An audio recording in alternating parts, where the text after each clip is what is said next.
A juventude do Apocalipse e a última verdadeira rebelião. Desde o ventre materno, o recém-nascido chora, e essas lágrimas continuam a cair até esta geração.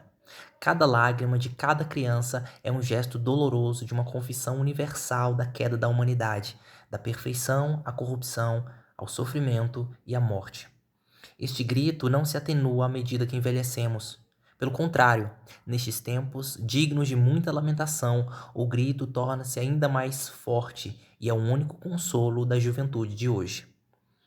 Esta geração de jovens, que poderia muito bem ser a última, está acorrentada em desespero a este clamor porque vê com muita clareza que este mundo destruído está chegando ao fim. E ninguém lhes disse a verdade de que, no fim, no Apocalipse, Deus enxugará dos olhos toda a lágrima. Mas eles foram ensinados pela violência que essa verdade eterna é relativa. Sozinhos, aprisionados neste mundo, somos submetidos a uma lavagem cerebral para acreditar que não existe verdade absoluta e que não há resposta para a pergunta por quê. Depois de passar a infância em uma prisão tão fria, não é de se admirar que, na juventude, busquemos a morte. Quando não há resposta para a pergunta por quê, a única liberdade parece ser o suicídio. Quando não há verdade em um mundo de falsidade, quando não há beleza em um mundo feio, quando não há amor em um mundo de violência e ódio, quando não há Deus em um mundo sem fé, não é de se admirar que em cada cômodo, em cada rua, em cada cidade, o choro dos jovens possa ser ouvido. É por isso que a rebelião da juventude nasce e se justifica. Essa decadência do nosso mundo se deve a uma filosofia, uma missão que tem triunfado sobre a liberdade de pensamento do homem desde o início dos tempos: o niilismo. É a crença de que não existe verdade. É como uma máquina sem coração e sem coragem que avança, gerando destruição, tristeza, dor e morte. Ela escolhe os jovens como vítimas, pois é mais fácil ferir a inocência da juventude. É esta máquina que controla o espírito destes tempos e nos diz que não há resposta para a pergunta por quê, e, portanto, nenhuma razão para viver. É esta máquina de apostasia que deu origem à juventude de hoje. Somos seus filhos, somos os filhos do niilismo, somos a juventude do Apocalipse. Agora resta-nos uma geração que está a morrer devido ao suicídio, o último dos genocídios. E este genocídio só pode ser combatido com a verdade. Para abraçar esta verdade, precisamos morrer para este mundo e ressuscitar. Isto é a libertação. Esta é a última verdadeira rebelião. No princípio, quando havia paz, a humanidade recebeu a nobre dádiva do livre-arbítrio. Essa dádiva perfeita da vida em instantes trouxe a morte da humanidade. Dentro dessa dádiva da liberdade havia dois caminhos, duas escolhas: o bem e o mal. A humanidade escolheu o mal. Como um anjo caindo do céu, como um raio, toda a humanidade caiu no abismo da corrupção e da morte. Como filhos da guerra, esta é a nossa origem. Viemos de milhares de anos de sofrimentos, na fome, na sede, na nudez, no aprisionamento e na morte. A cada passo no caminho maligno da humanidade, o homem queimou quase completamente a ponte para o seu Criador. E no lugar do Criador, o homem entronizou sua própria mente imperfeita e sua máquina. Com esta máquina, a humanidade progrediu em regressão. A máquina se mostrou disfuncional e agora está totalmente fora de controle, vitimizando a juventude de hoje. Não há um único jovem do Apocalipse que não tenha sido apanhado nas engrenagens do niilismo. De guerra em guerra, de genocídio em genocídio, de holocausto em holocausto, nossa história pode ser resumida em uma única palavra: morte. Das primeiras guerras tribais à Primeira Guerra Civil, da Revolução Francesa à Revolução Russa, da Primeira Guerra Mundial à Segunda Guerra Mundial, do Vietnã às guerras de gangues nos centros urbanos. A humanidade escolheu livremente este caminho. A humanidade escolheu esta guerra do mal contra o bem. Em nossa história e origem, todas essas guerras chegaram a um fim sangrento. Mas há uma única guerra que o homem iniciou no princípio e que continua até esta geração de jovens: A cada dia, à medida que nosso mundo se afasta da verdade, a escuridão desta guerra se aproxima de nós. Ela continuará a se tornar ainda mais sombria até que a gente admita que a guerra que desprezamos e a fome e o sofrimento que ela produz estão nos campos de batalha dos nossos corações. Esta guerra não é nação contra nação ou homem contra homem, mas é simplesmente a guerra do homem contra Deus. Deus está morto. Deus vem morrendo nos corações dos homens desde o início do mundo. Com o passar do tempo, a condição da humanidade só piora. O curso da história é, na verdade, um curso sobre a morte lenta de Deus. Na escola do niilismo, é um curso sobre a destruição do mundo. Esta é a nossa origem como filhos da guerra. Nascemos sob as águas da apostasia e fomos criados para nos afogar, e nossas muitas lágrimas se misturam a este oceano. Quando Caim assassinou seu irmão Abel, essa chuva de apostasia começou a cair. Quando o faraó egípcio escravizou uma nação escolhida, esse clamor foi ouvido sob este oceano. Quando o filósofo grego Sócrates bebeu voluntariamente do cálice da morte em nome da verdade, suas palavras se afogaram neste mar venenoso. Quando Cristo foi crucificado, suas lágrimas de sangue transbordaram este oceano.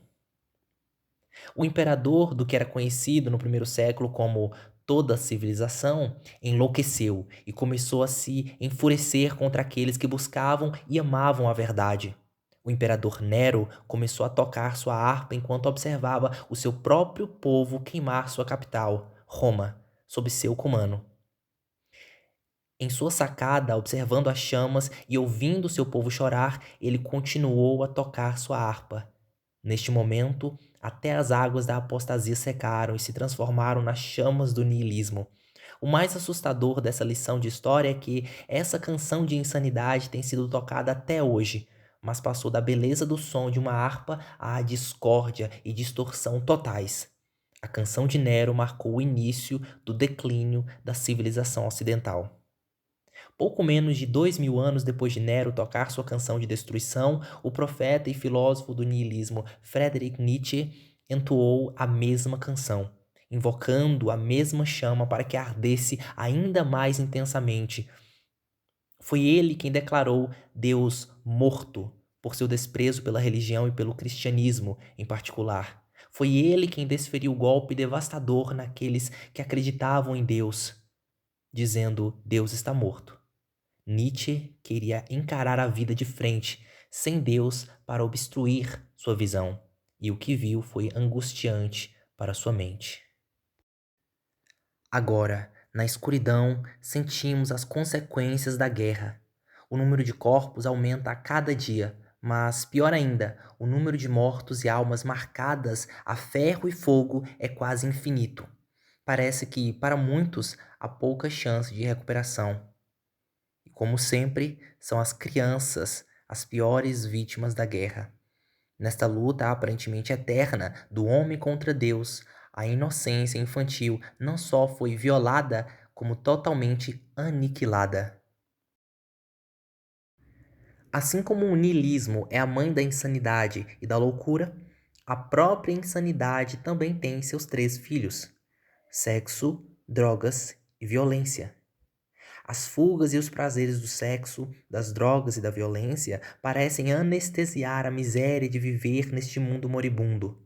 Assim, todos esses 3 filhos da insanidade foram exaltados e encorajados até mesmo a níveis metafísicos. No entanto, se fossem metafísicos, não cessariam quando morremos. O sexo, drogas e violência se decompõem com os mortos, e, no entanto, com os mortos-vivos, eles continuam a viver. Em um mundo estéril de amor e compaixão, nossa sociedade de coração frio vendeu a pureza virginal de nossas filhas em sua sede insaciável por poder e dinheiro. Se observarmos os inúmeros outdoors ao longo das rodovias, assistirmos a qualquer série de comerciais de TV ou simplesmente olharmos para uma banca de revistas no supermercado, fica bem claro qual é o produto número 1 do mundo moderno: o sexo. O sexo não vende apenas a si mesmo, mas também tudo mais, de cigarros e álcool à ração para cachorro. E quem é o objeto dessa prostituição? Nossas mães, irmãs e filhas. O mundo moderno degradou a imagem da mulher, transformando-a em prostituta. Outra fuga que passa despercebida neste mundo de prazer é o álcool.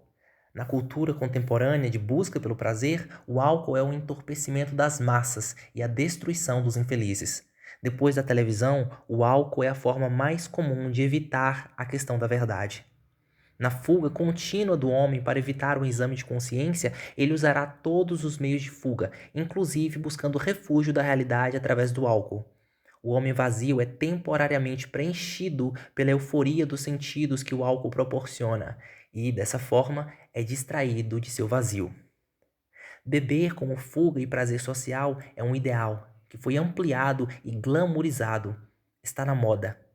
As pessoas relacionam sua cerveja, vinho ou bebida alcoólica favorita à sua identidade.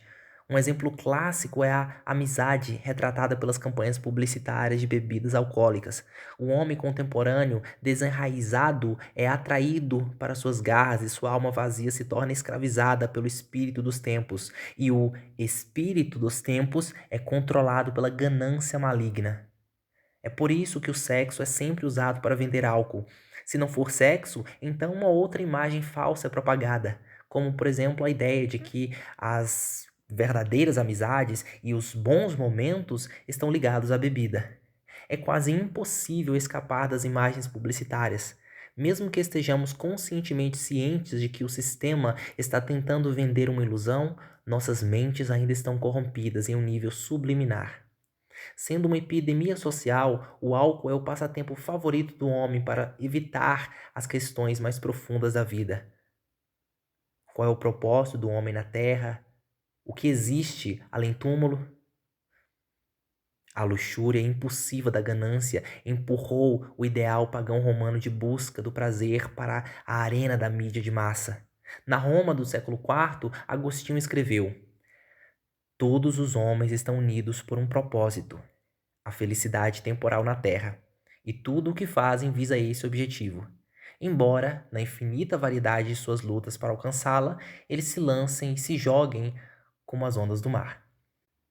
Há um fim sombrio para essa epidemia: o alcoolismo. É uma fera que engole homens, mulheres e crianças, e um demônio que se aposta de uma alma para matar famílias inteiras.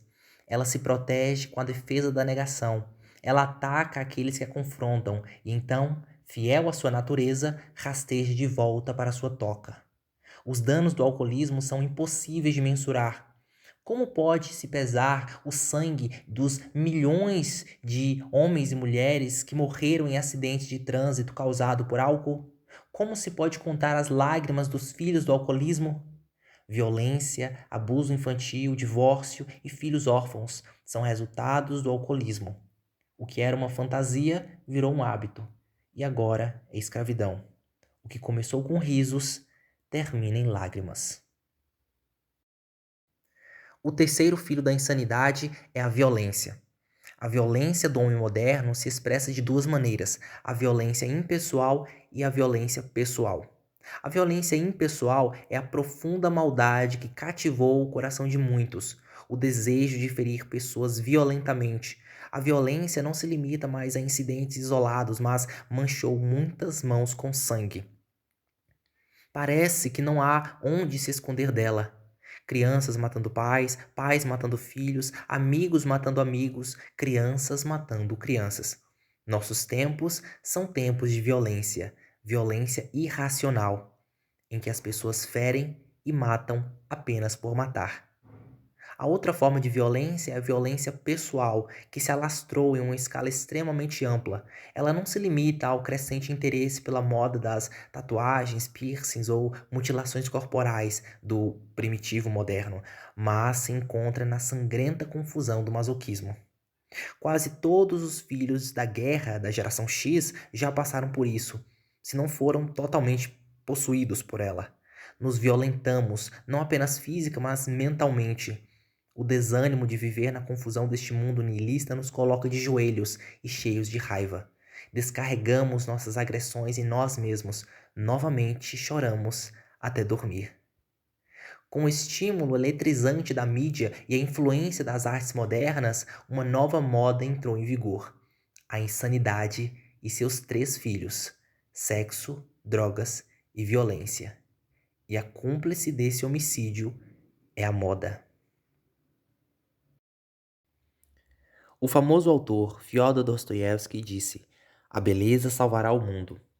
O progresso, com suas máquinas, fez o mundo regredir a um lugar onde não há beleza. Se a beleza desaparecer, então o que salvará o mundo? Desde a infância, somos ensinados que as coisas detestáveis são atraentes e, portanto, a imagem da verdadeira beleza é deformada. Como não há distinção entre o belo e o feio, ficamos com o caos. Dizem-nos que a beleza está nos olhos de quem vê. Mas se isso fosse verdade, o mundo jamais teria chance de ser salvo, pois a interpretação humana da beleza pode ser mortal. O famoso poeta Keats disse: "A beleza é a verdade, a beleza. Mas a verdade jamais poderia estar nos olhos de quem vê." Os historiadores dizem que a religião foi o berço da arte. Essa noção nos revela o primeiro impulso do homem para a arte: elevar seu espírito acima da terra por meio de um modo terreno. Dessa forma, a arte pode expressar os diferentes estados do espírito humano: amor, alegria, sofrimento e compaixão, ou pode até mesmo exaltar o espírito para perceber o divino. Mas o espírito da era moderna matou a alma do homem. O homem contemporâneo está tão insensível que nem consegue sentir que tem uma alma.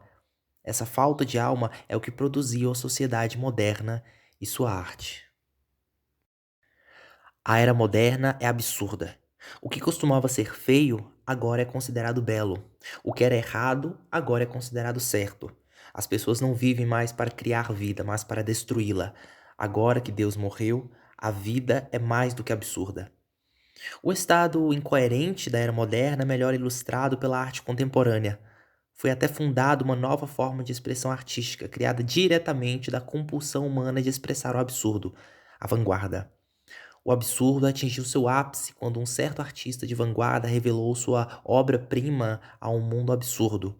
O artista subiu ao palco com outro homem, ambos frente a frente.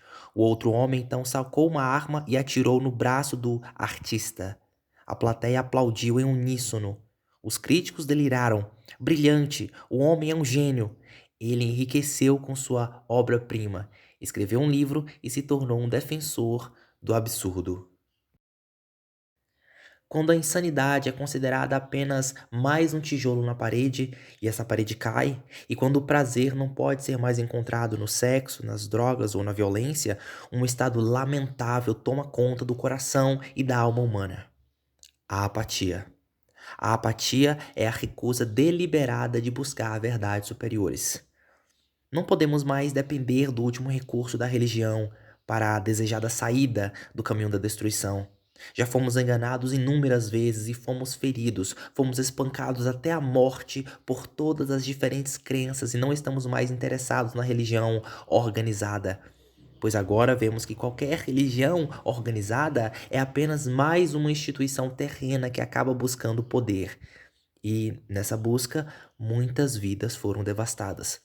Vimos-los nos desprezar e ouvimos-los pregar que, se não nos juntarmos à sua organização, certamente queimaremos no inferno. Ouvimos sua mensagem de hipocrisia e não estamos mais interessados. Alguns pregam a pobreza para viver no luxo e na riqueza às custas dos outros. Alguns dizem que praticam a paz, mas contrabandeiam metralhadoras. Alguns acreditam na conversão pela força, enquanto os apóstatas devem ser mortos.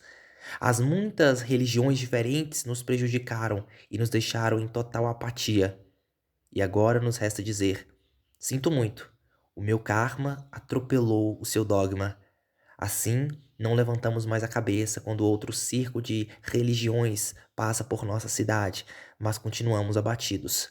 À medida que todas as diferentes fés proclamam que são o único caminho e que o resto do mundo está condenado, Agora vemos com mais clareza que todas as diferentes religiões possuem alguns resquícios de verdade, em maior ou menor grau. Sentados na sala de espera, nos perguntamos se a verdade sobreviveu a tal guerra. O homem moderno, apático, não tem meios de se comunicar com seu Criador. Ele nem quer ouvir a palavra Deus, fica irritado só de ouvir a palavra. Quando a ouve, só pensa nos evangelistas de TV com Cadillacs, então muda de canal. Pelo menos a TV o distrairá do vazio interior. E mesmo que não consiga encontrar um canal com um programa que estimule a sua mente, ainda pode mudar de canal novamente. E se encontrar mais um programa sem sentido, pode mudar de canal outra vez. Nenhum programa consegue mais satisfazer a mente do jovem. Em vez disso, é a antecipação do fugaz momento de esperança experimentado entre os canais que o atrai de volta ao aparelho. O efeito de uma imagem artificialmente atraente, que na verdade hipnotiza e entorpece os sentidos, molda o homem moderno e o transforma em um receptor vazio para os pensamentos de libertação. Sentimos até que a TV projeta a superficialidade dos valores do mundo e corrompe a mente, e desprezamos a máquina. Mesmo assim, continuamos a mudar de canal. Já que Deus está morto e sangrando até a morte sob nossas facas, alguém precisa tomar seu lugar como mestre.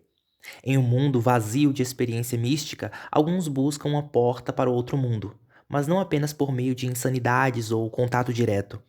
O mundo do ocultismo parece possuir uma chave para essa porta. Para alguns, a chave é o sexo, drogas ou violência, mas para outros, no satanismo.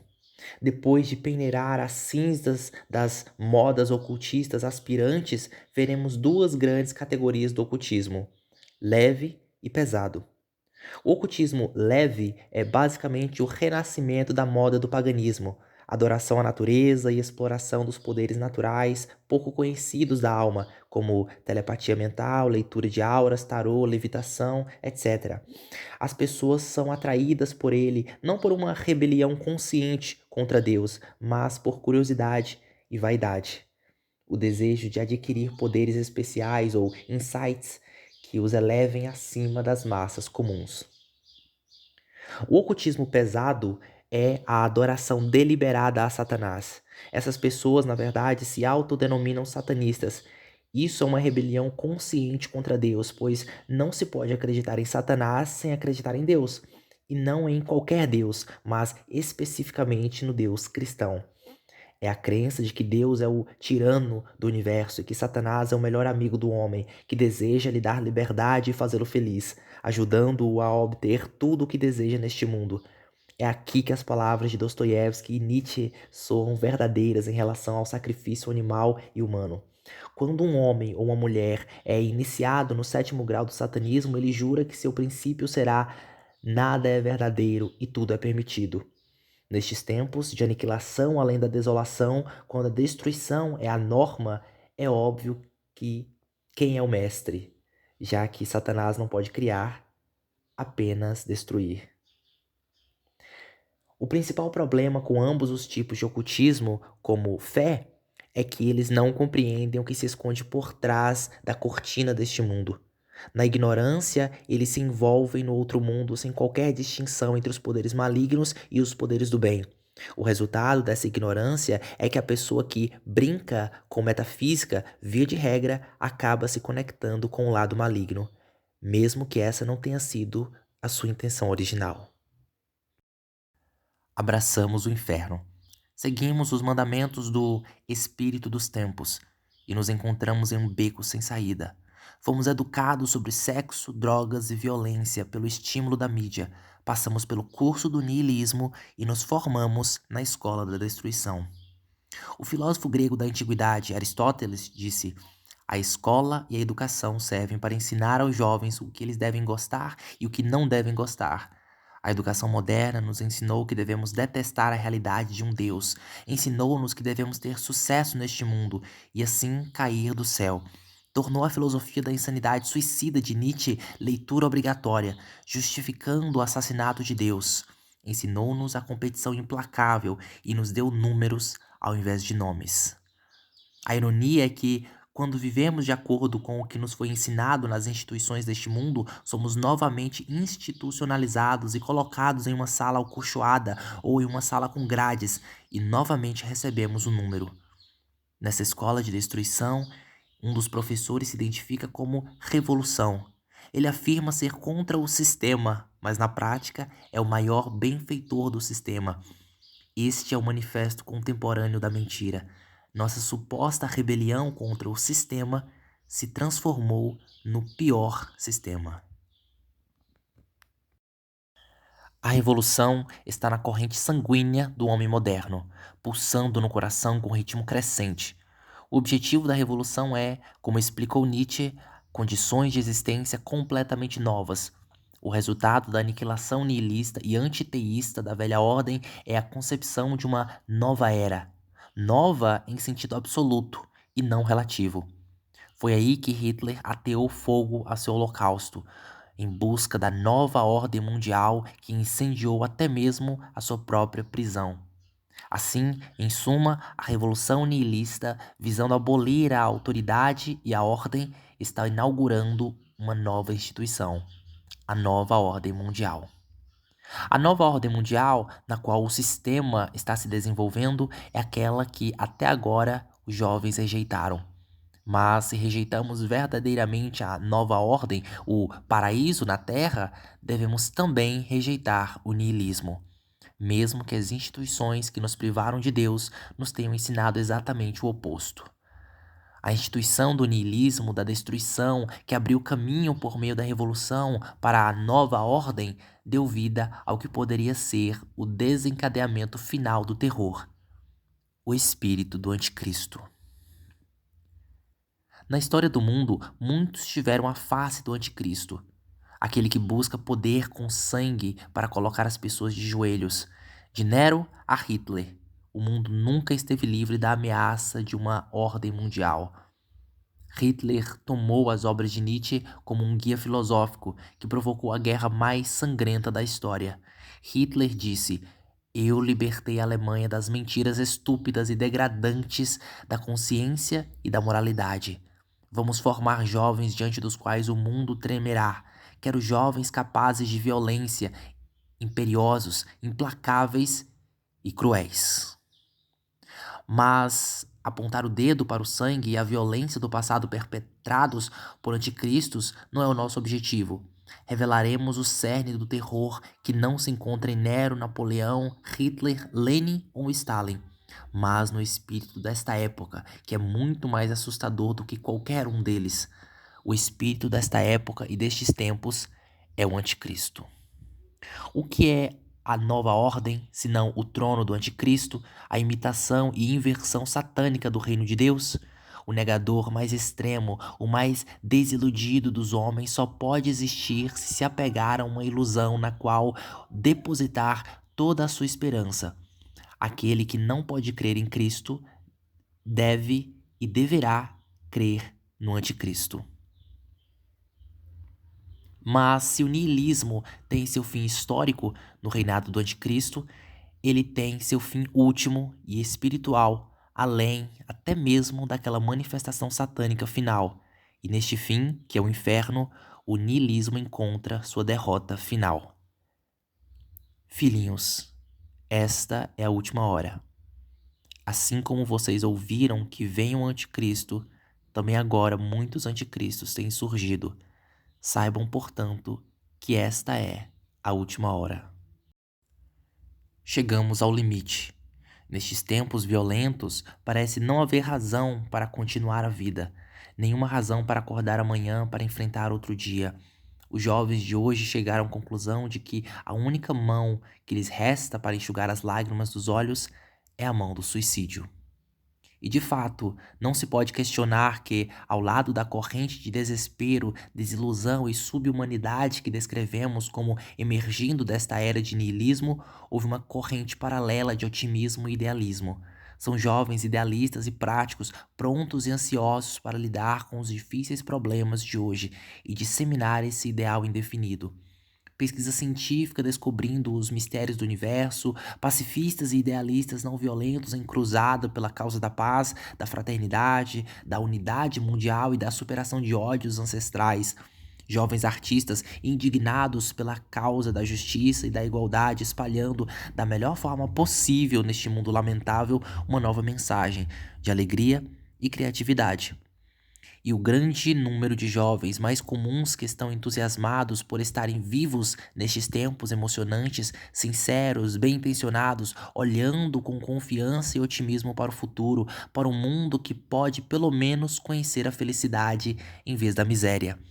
Enquanto a geração mais velha está muito assustada com esta era de niilismo para compartilhar totalmente as grandes esperanças da juventude de hoje. Mas a pergunta que não quer calar é: se o mundo está se tornando um lugar melhor, por que tantas pessoas estão se matando? O suicídio está atingindo proporções sem precedentes na história mundial. O suicídio se popularizou e idealizou, inspirando os jovens a se matarem não apenas com armas de fogo, lâminas de barbear e veneno, mas também pelo suicídio lento do uso de drogas. Dizemos de nós mesmos: estamos confortavelmente entorpecidos. Essa afirmação diz muito sobre o estado da nossa geração. Desejar estar entorpecido é afirmar que existe dor, pois sem dor não há necessidade de encontrar conforto em estar entorpecido. Convencemos-nos de que precisamos estar entorpecidos não apenas de vez em quando, mas o tempo todo, pois a dor infligida por este mundo corrupto é contínua. Assim, através da pressão social em um mundo fadado à destruição, onde parece não haver médicos da alma, seguramos a agulha em nossas próprias mãos e matamos nossa própria dor. A infecção do suicídio, então, se instala. Essa infecção não se limita mais a uma minoria, mas está se espalhando rapidamente para a maioria, pois tendências suicidas têm vitimado quase todos os jovens de hoje.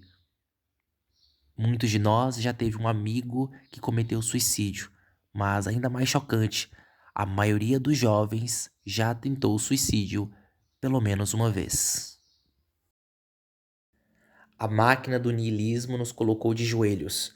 O espírito dos tempos é sombrio e o futuro parece inimaginável. Os pensamentos mais perversos se tornaram realidade e as mortes mais cruéis e imagináveis foram executadas. As coisas não podem piorar muito.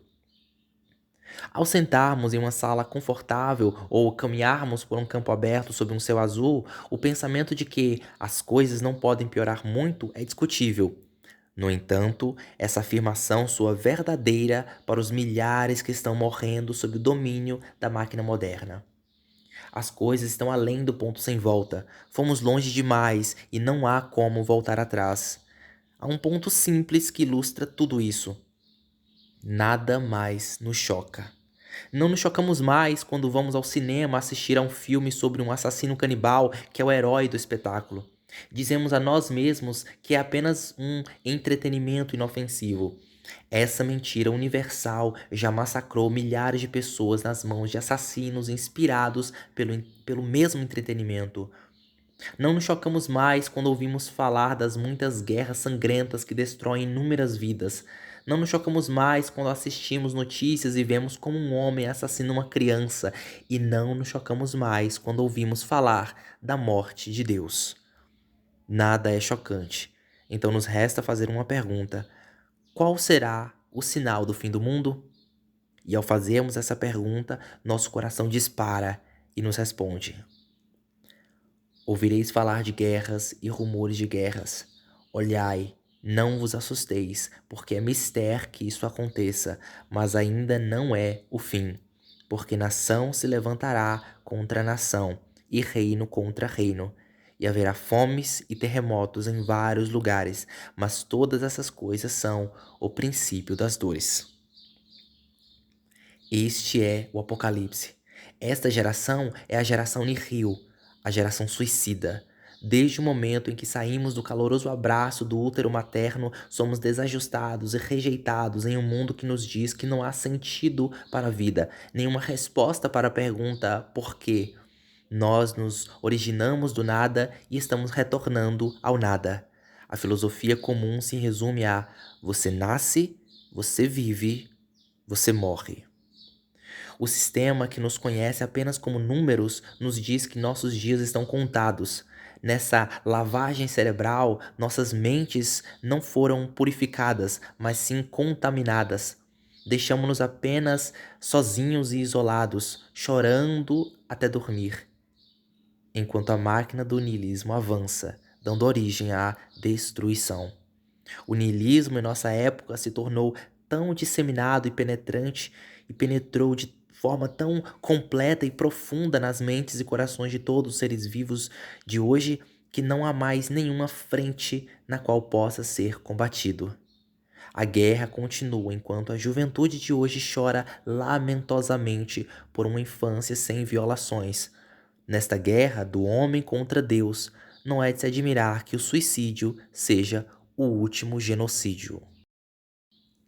Nós passamos pelo fogo e pela água em nossa rebelião contra o mundo.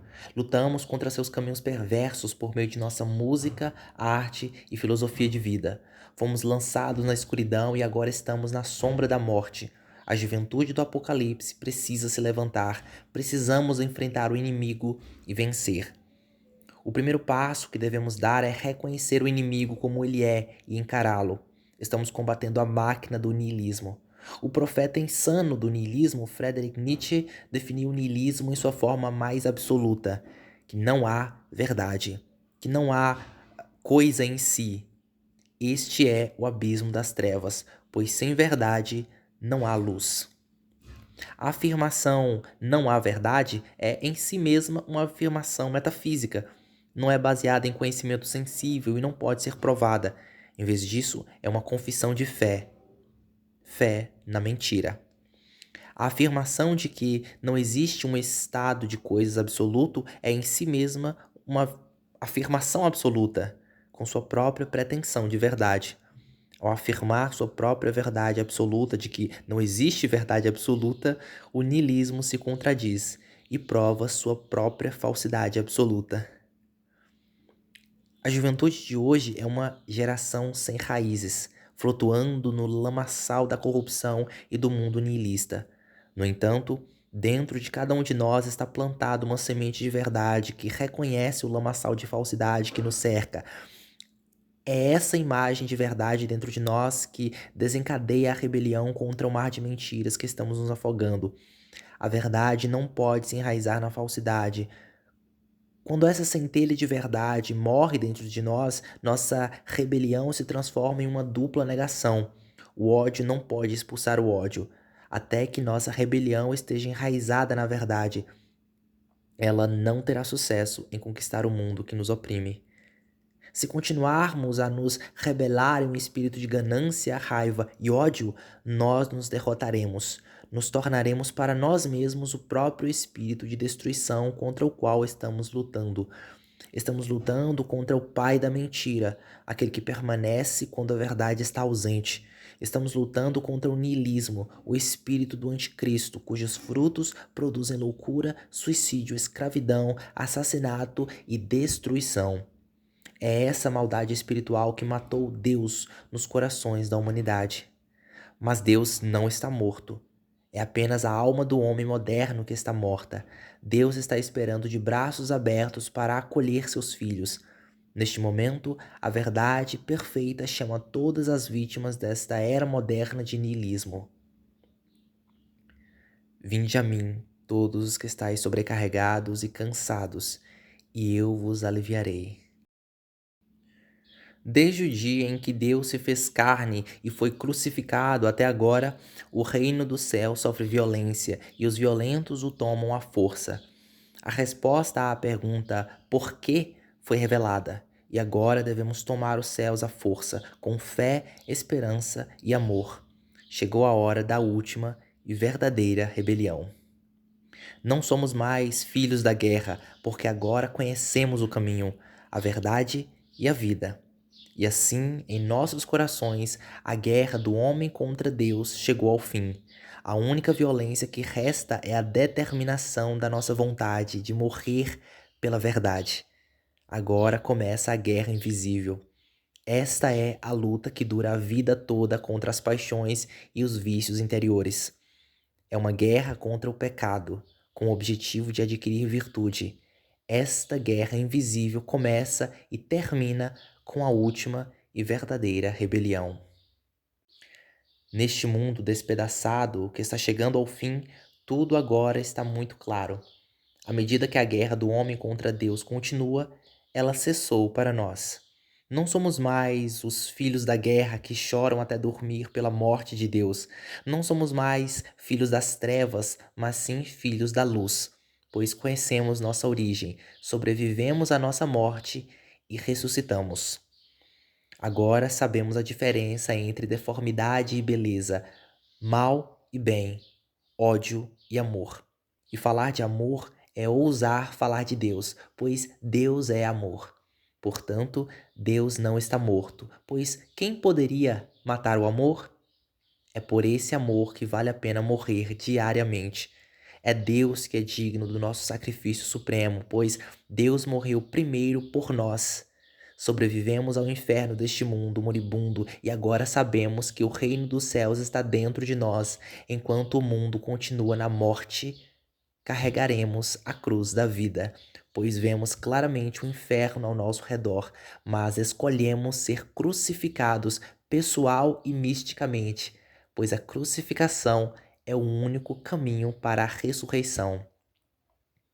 Nesta ressurreição, Cristo rompeu as portas do inferno e libertou aqueles que estavam em suas cadeias, pois ele pisoteou a morte com a morte e dá vida aos que estão no sepulcro.